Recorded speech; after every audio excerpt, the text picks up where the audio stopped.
কদিন আগে অনেক কমেন্ট আসছিল বাংলাতে ভিডিও বানাই না কেন, তো ভাবলাম বানিয়েই ফেলি। আসলে আমরা বাঙালি তো, তাই লন্ডন আর লণ্ঠন দুটোর মধ্যে পার্থক্যটা আমরা ঠিক বুঝতে পারি।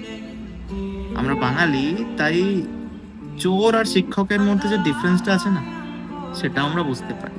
আর তাই চোর বা ডাকাতকে যে ছড়ি, যে লাঠি ইনচার্জ করা হয়, সেটা আমরা শিক্ষকের উপরে করতে পারি।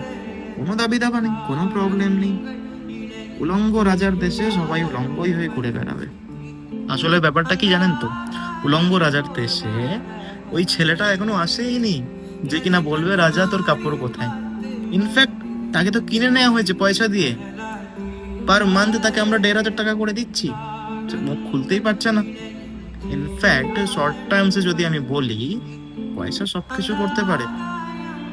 আর তাই হয়তো কবি যে লাইনটা লিখেছিলেন যে ধনধান্যে পুষ্পে ভরা আমাদের এই বসুন্ধরা, তাহার মাঝে আছে দেশের সকল দেশের সেরা।